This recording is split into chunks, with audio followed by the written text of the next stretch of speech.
no choice.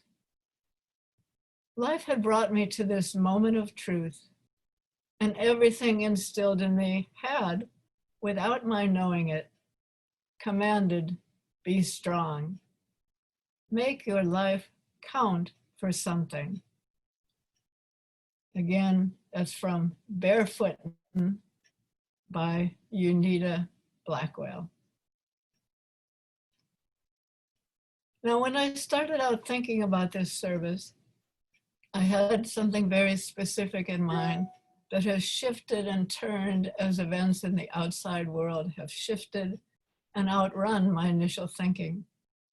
But the basic message remains the same. When I was a child, I attended a Lutheran church. I really enjoyed Sunday school. I was good at memorizing things, and we did a lot of that. And when we memorized something, we won little prizes. And since I was good at it, I enjoyed that. I had fun. And I liked some of the stories they told there. I liked the story of Daniel in the lion's den, and the story of Shadrach, Meshach, and Abednego and King Nebuchadnezzar. These were all stories about people who stood up to authority and survived. Daniel was thrown into the lion's den. Meshach, Shadrach, and Abednego were thrown into a furnace. So not very survivable situations. But they had a God that interceded for them and saved them. But they didn't really know that that was going to happen beforehand. And they stood up for what they believed was right. I also learned songs in the Lutheran church that I liked. This Little Light of Mine and Onward Christian Soldiers. But my grandmother taught me one of my favorite songs, which is I Will Make You Fishers of Men. It's had little movements with it, like of drawing in fishing nets. And this was based on the story of Peter and James. If you don't remember it, Jesus walked by these fishermen who were kind of pulling in their nets, preparing to be done for the night. And he just told them to lay down their nets and follow him. And surprisingly, they did exactly that. Can you imagine that? Someone is walking by you and maybe you heard of this man, Jesus, and maybe you hadn't heard of him. You're providing for your family or for your village. And he tells you, just let it go and follow me to this unknown destination. That requires faith, but it also requires an open heart or open mind that is receptive to hearing the call towards spiritual growth and social justice. That's sort of the story of Unita Blackwell, or one of her stories. She was born into a sharecropper family in Mississippi and was part of a vast, extended family that's kind of traveled between Mississippi and Arkansas and Tennessee. And she got some schooling along the way, but she got just a lot of support and love from her family. And she got some significant support from one of her teachers who said that she had a very good way of speaking in front of other people.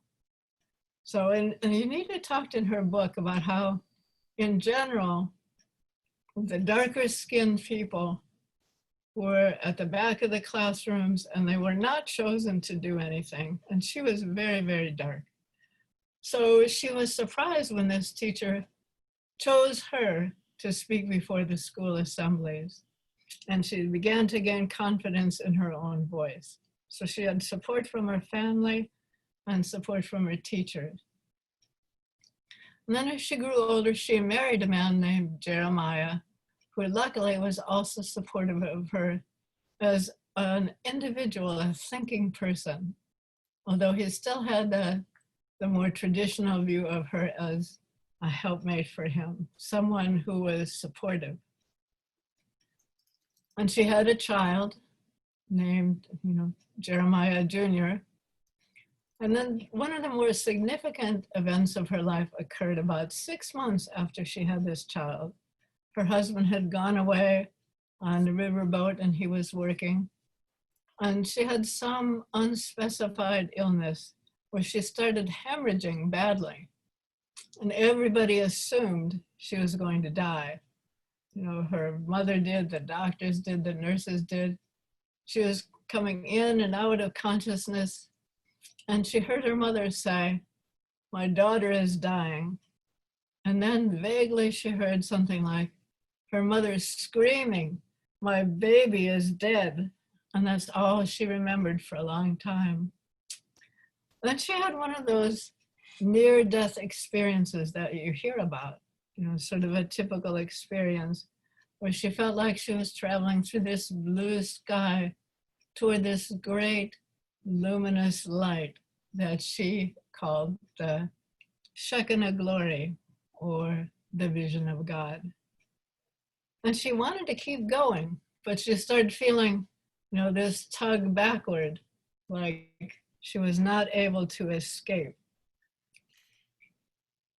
And as she traveled further and further and further into this light, she kept running into this barrier and she was unable to leave. And all of a sudden she said she heard this voice. And she said it was neither male nor female, and she had no image of anything. But it was this very clear voice that said to her, "Not yet. You have work to do." So I think that, along with her experiences as a child, sort of set her up for being able to go forward with some very difficult civil rights work. So when the people from SNCC, the Student Nonviolent Coordinating Committee, came to Mississippi, to her town of Mayersville, she saw them coming down the road, and she watched them, and she knew right away they were strangers because, as she said to her friend, they were walking too fast for Mississippi in the summer. So she thought, maybe those are the people from SNCC, that maybe those are the people who are trying to get others to register to vote. And that was the case. She heard them talk a little bit in church, and she immediately decided that she was going to volunteer to be one of the people to try to register to vote. So there's a group of about 8 of them that went down to the courthouse in the center of town. Now I want you really to imagine this scene, to see it in your mind's eye. There's this little group of them, but only one Black person at a time is allowed into the courthouse to try and persuade the clerk to let them register to vote. So they chose the oldest woman to go first, and she went in the courthouse, and the rest of the group went across the street to stand in the shade of a big oak tree. So it was very hot and dusty, and they're all just kind of standing there waiting. And so first the sheriff comes up to their little group and says, "You really need to go home. There's no reason for you to be here." But they just kind of stayed. And then a Black preacher came up to them and said, "You folks really need to go home. We don't want you to stir up trouble here." But they didn't pay attention to him either. And finally the sheriff came back, and much more stern and strident, and said, "You need to leave now. You do not belong here." But still, they didn't leave.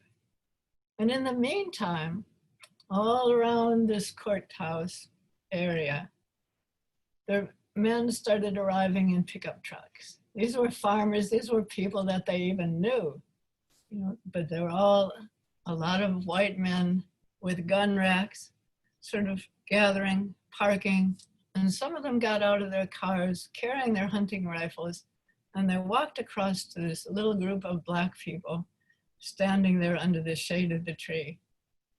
And they just stood there. They just stood there with their rifles, and they glared, red in the face, as Unita said. And she said that when she was young, they had learned never, never, never to look at a white person, male or female, in the eye. But at this point in time, she looked up and she looked one of the men straight in the eyes, and she was shocked at the hate that she saw there. And she said, "He looked straight at me, and if eyes could have shot me down, they would have done it. Hate mooned out just like a picture." So that's the situation. And what would you have done? I think I would have been sorely tempted just to slink away and never go back. But that was not Unita Blackwell. She felt that call to assert her rights, and she said that day she became determined that she would be willing to die for her freedom. That was the thing she had found out. Just held her, called her, so that she was willing to die for her right to vote. And she became eventually, along with Fannie Lou Hamer and others, one of the leaders of the Mississippi Freedom Democratic Party, which tried to be seated as the regular delegation in 1964 at the Democratic Convention. And she was a leader for many years, winding up as the mayor of her town in Mayorsville, Mississippi. So that's her story. But now we come to the present day. Surely with all the courage and persistence that Black people have shown over the past 150 years, surely with the help of legislation and court rulings, surely now we have come to the point of racial justice. Unfortunately, we have seen repeatedly that this is not the case. And there have been two recent blatant examples of the ongoing health, education, and security disparities between white Americans and indigenous, Latinx, and African Americans. First, we have the story of COVID-19 with its disproportionate impact on communities of color. Then we have the story of George Floyd, the story we really don't have to imagine because we have actual video of his murder. As if we did not understand the problem yet, the world presented us with another example, a dust storm all the way from Africa. Breathing, or the inability to breathe, to be suffocated in a white southern environment, to be suffocated by individuals, to be suffocated by a situation you can't control. This is the common theme. I've had moments of being unable to breathe with asthma, with laryngeal spasms. That's a frightening thing. The idea of not being able to breathe at all forever scares us. Those of us who are older stay in our homes most of the time now. We meet on Zoom like this. Our lives are narrower in some ways. We watch as the number of coronavirus cases in Florida skyrocket, and we feel like disposable people. At the same time, we find new opportunities online. We go to the virtual General Assembly for the UUA. We connect up with groups working for racial justice. We learn. From Patrice Curtis, UU minister, I hear that we tend to want to fix things that are broken instantly, but that progress happens in bits and pieces. And from Valerie Carr, Sikh racial justice advocate, I learned the breathe and push process of social justice work. Since the labor to create the beloved community is a forever labor, We need to make mighty pushes, then rest and breathe.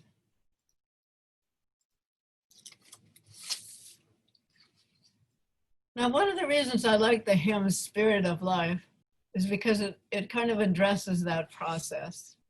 It's sort of a plea for strength. It's Carolyn McDade's prayer that she receive more life so that she can continue on in this struggle for justice. She's depleted. She's just totally depleted. She's worked hard on many different issues. So she goes to her piano and writes the song, Spirit of Life, as her prayer in that moment for strength to respond to the calls that she hears. Now, I often overcommit myself. There's so much of interest in the world, so much to see, so much to do, so many important issues to respond to. I don't always get quiet enough to listen to this still small voice within, which tells me what issue I'm supposed to be working on right now. What about you? What about those of you in this congregation? In this chaotic time of pandemic and racial justice movement, what is calling to you? Do you hear the voices of hungry people who are currently without jobs? Or people afraid to get tested or get doctor's treatment because they're undocumented? Or your calling might be more domestic, being needed as a caregiver for parents, for spouses, for children. But everyone is needed for some purpose. All are called to follow. All are called from deep within. And this is just not a one-time thing. We might have one purpose at 20 and a very different purpose at 70. And different moments in history require different responses. Sometimes the voice we hear calling to us is pretty quiet or hard to discern through the babble both inside and outside. So how can we help each other as members of a church that explicitly asks us to encourage each other to spiritual growth and support a free and responsible search for truth and meaning? Do we know how to do that for each other? And how, as a congregation, can we support the seekers in our midst in their search and in their response to the calls they hear to do justice and love mercy in our world? I want to leave you with those questions to talk about in coffee hour. And now we have a video of a song by Mom Muse that I believe speaks to this moment in our history. It's entitled, We Shall Be Known.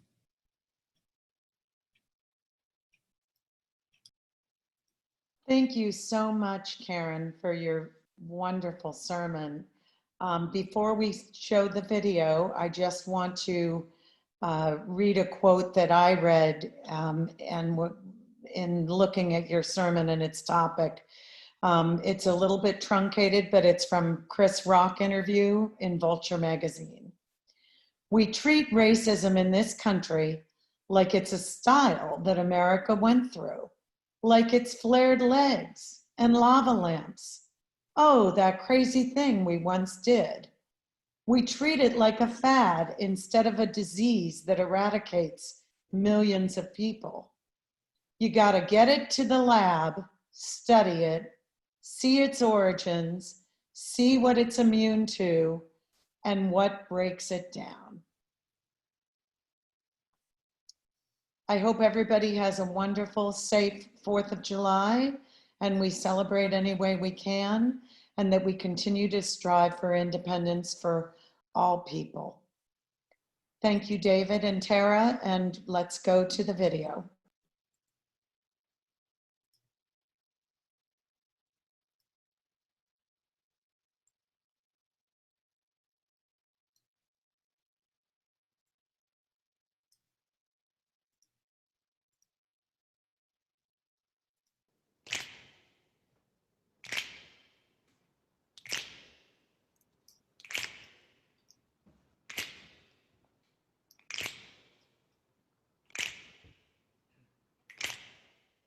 We shall be known by the company we keep, by the ones who circle round to tend these fires.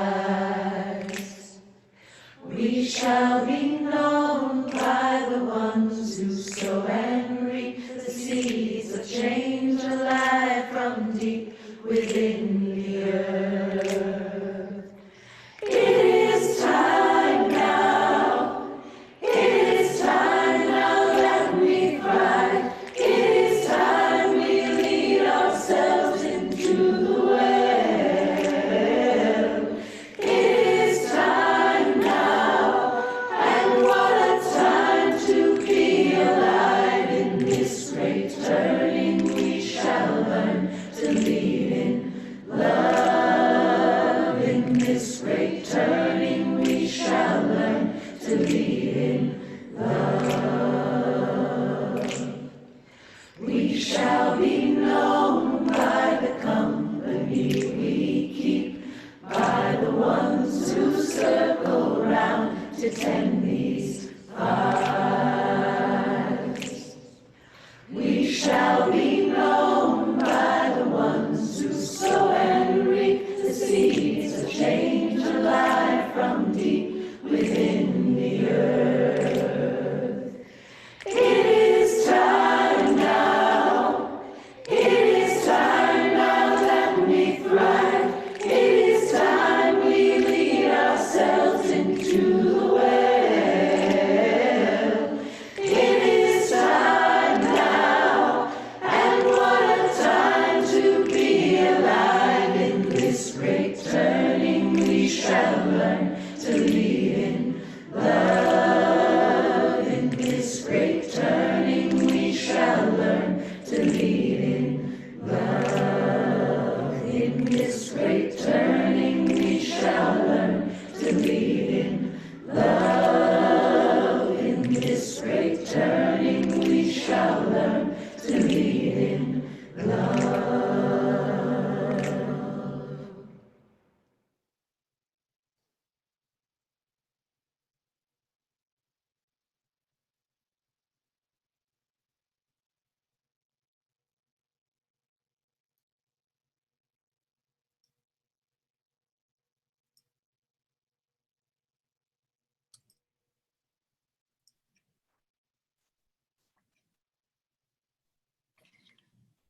Now, as we extinguish the chalice, let us remember that it is just an outward symbol of an inward orientation. We can carry the flame of courage and justice with us every day. On Sunday, the chalice reminds us of who we are. The flame in our hearts reminds us, as we remind each other, of how we want to live our lives. May you go forth in peace, blessing each other and caring for one another in this religious community. May you welcome the stranger into an ever larger fellowship of care. Blessed be. Amen.